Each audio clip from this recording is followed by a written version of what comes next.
तो मेरे शीर्षक है मेरी कविता का, क्या लिखूं। क्या बात है। क्या ठीक लिखूं? है। जैसे ही मैं लिखने बैठी, दिमाग पे जोर डालते ही सोचने लगी, क्या लिखूं। चलो रूस और यूक्रेन की चलती लड़ाई के बारे में लिखूं। तो लगा कि कितने ही लोग लिख रहे हैं इसके बारे में, कुछ तो मसला निपट ही नहीं रहा। ट्रंप ने तो यहाँ तक भी कह दिया कि लड़ने तो इनको थोड़े दिन कुछ और मेरे लिखने से तो क्या ही हो जाएगा। क्या बात है। ट्रंप से याद आया कि ट्रंप और इलॉन मस्क की व्याख्या करते हैं, पर जब तक मैं उनके प्यार के बारे में लिखती तब तक उनकी तकरार हो गई थी। और तकरार भी ऐसी भाइयों कि सारा सोशल मीडिया उन्हीं पे लिख रहा है, मीम्स बन रहे हैं, ट्विटर भरा पड़ा है, और अखबार ने तो उनके प्यार और तकरार की धज्जियां उड़ा दी हैं। ना रे ना, इस पे तो नहीं लिखा जाएगा। फिर सोचा कि कुछ पंक्तियां एयर इंडिया 171 के बारे में लिखूंगी। तो अहमदाबाद से लंदन के लिए चली और कैसे चंद सेकंड में नीचे गिर गई, पर मेरी हिम्मत नहीं बढ़ी। टीवी पर वो दिल दहला देने वाले सारे दृश्य मेरी नजरों के सामने घूम गए। इस पे तो नहीं लिख पाऊंगी। तो दोस्तों मैं किस पे लिखूं यार, बताओ कुछ। तो क्या ही लिखूं, बॉलीवुड? ना ना, ढेरों किताबें, इतनी मैगजीन्स पढ़ के हम तंग आ गए हैं। अब तो फिल्म फेयर अवार्ड्स भी देखने का मन नहीं करता। तो क्या ही लिखूंगी बॉलीवुड पे। अच्छा, एक ख्याल आया, रोमांस पे जरूर लिख लेते हैं। लेकिन फिल्मों ने इतना रोमांस दिखाया है हमें इतने सालों से, इतना रोमांस दिखाया है कि ओवरडोज हो गया। और अब तो दोस्तों ऑनलाइन रोमांस का जमाना, जाने कैसे होता है, कब शुरू होता है, कब खत्म होता है, हमें तो समझ ही नहीं आती, हमारे बस की नहीं है। एक और फंडा है, out of sight out of mind. पता नहीं है क्या आज की जनरेशन का रोमांस है, इसमें नहीं लिखा जाएगा। फिर सोचा कि मैं खेलों के बेताज बादशाह क्रिकेट के बारे में, दिल मेरा खुश हो गया। अरे क्रिकेट तो जैसे इंडिया में लोगों की डीएनए में घुस गया है। इसमें कुछ प्रकाश डालती हूँ जो आरसीबी की जीत हुई थी अभी।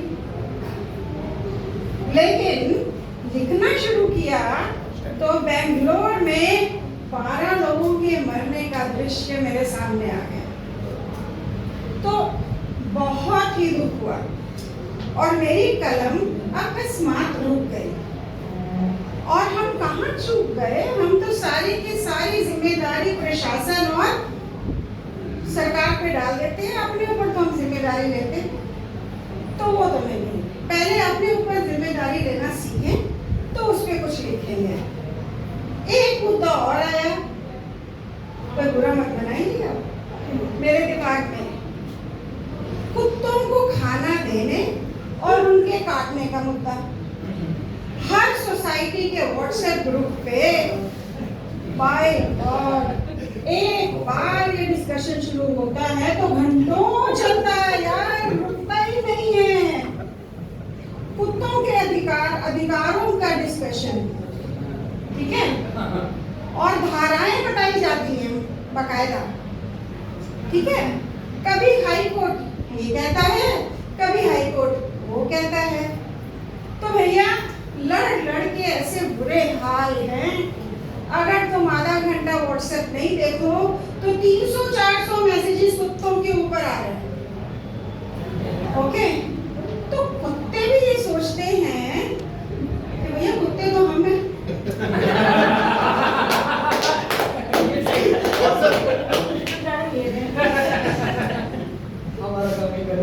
बच्चों की पेरेंटिंग पे सोचा कि अब कुछ लिखो, ठीक है। पर आजकल के बच्चे को कुछ कहा जा सकता है क्या? कुछ नहीं।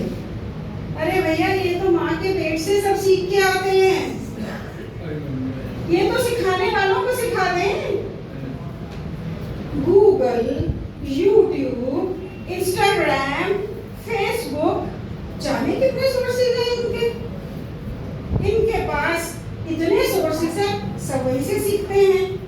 और टेक्नोलॉजी तो इनके बाएं हाथ का खेल है, ठीक है। 4 साल के बच्चे से तुम सब कुछ सीख सकते हो, तो मैं तो क्या ही लिखूंगी। चलो भैया, अब तो सब कुछ खत्म हो गया। एक लास्ट आइडिया जो मेरे दिमाग में आया, जिस पे मैं लिखूं, वो था मियाँ बीवी का झगड़ा।